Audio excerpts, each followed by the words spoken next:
Last night, just like millions of other Ukrainians, I woke up to explosion again. I had to down to a shelter again. I listened to air defense working our Kyiv, and once again I had no idea if the next missile would land somewhere close to me. This has been normal life in Ukraine now for more than 4 years.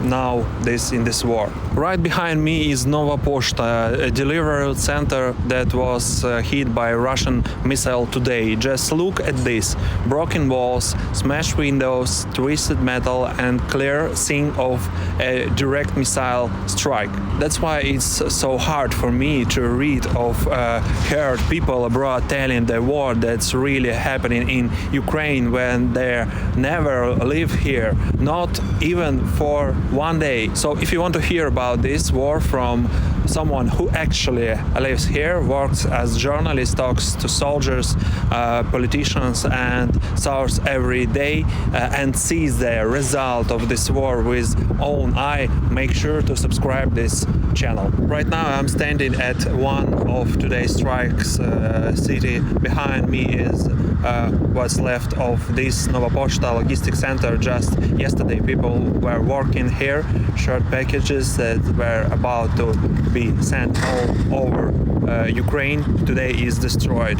Buildings are damaged, equipment is smashed, and you can still see the marks left by the missiles. Last night Russia attacked Ukraine with drone of ballistic missiles and attack drones. The main target was Kyiv and the Kyiv region. People were killed. Rescue team are still searching through the rubble. And this is another reminder that Russia is not only hitting military target. Russian missiles are hitting a place where civilians work, where thousands of packages move every day, and where daily life keeps a city running.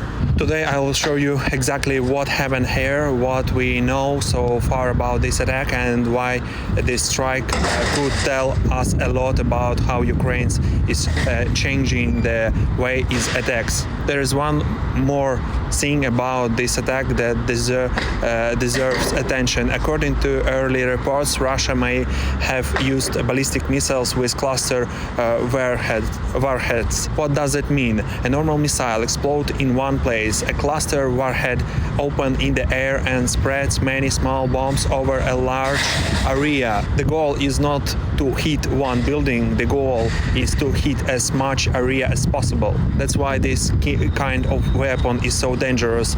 If it's used in a city, everything around it at risk. Building, cars, people walking outside, even rescue workers. Some of those small bombs may not explode right away.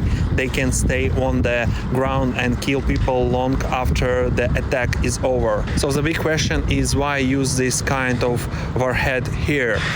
If the real target was this logistics center, a cluster warhead doesn't give any clear military advantage for destroying one large building. A regular high explosive warhead would do that job better. A cluster warhead was a different purpose. It spread damage over a much larger area.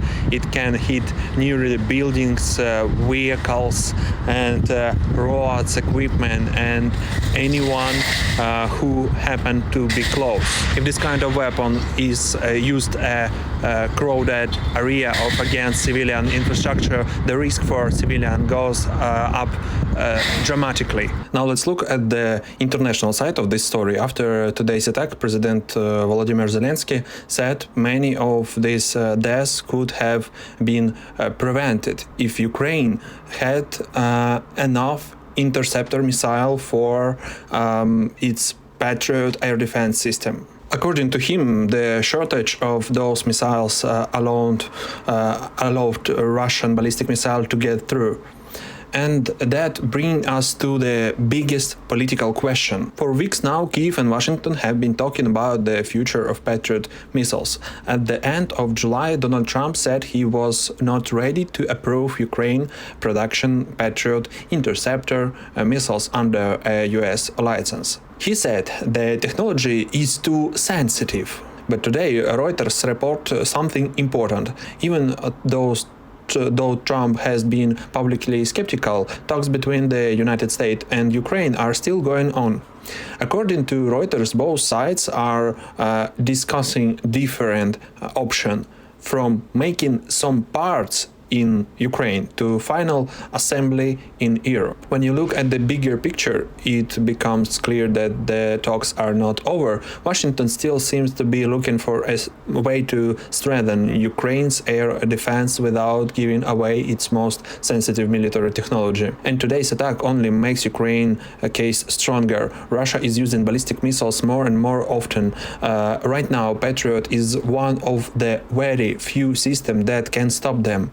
That's why today's strike Russia will likely push the Patriot issue back to the top of the agenda in talks between Kyiv and Washington. But here is a question I keep asking myself. If Russia keeps firing missiles at our city almost every day, why does Ukraine seems to face more political pressure than Russia? To me, the answer looks simple.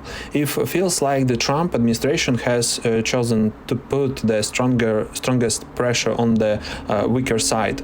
We've already seen military aid paused.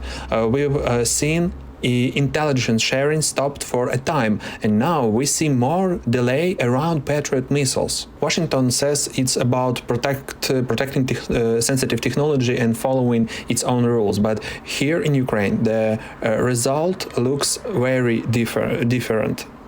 While politicians keep talking, Russia keep launching missile. It doesn't wait. It doesn't slow down, it just keeps attacking. That's why today's strike is not only another Russia war crime, it also shows the cost of political delays. Every delayed decision about Ukraine air defense means more risk for ordinary people. In my view, that's the biggest paradox of this war. The world expects Russia to keep attacking, and Russia does exact that. But when the country trying to defend itself has to wait for the tools it needs to protect its people, it's fair to ask whether those delays end up helping the Kremlin, even if that was never the intention. But Ukraine is not just sitting back. While Russia keeps attacking our city, Ukraine keeps taking the fight to military targets inside Russia. Ukraine Security Service says that over the last 40 days, more than 100 strategic targets inside Russia have been hit. These include military air base, defense factories, oil refineries, air defense systems, and other facilities that help keep Russia war machine running. And that's an important difference. Russia is hitting cities, homes, and civilian infrastructure. Ukraine says it's targeting the military system that allow Russia to keep fighting. No strike inside Russia can bring back the people Ukraine has lost. But these attacks have a different goal, not to spread fear among civilians, but to reduce Russia's ability to continue this war.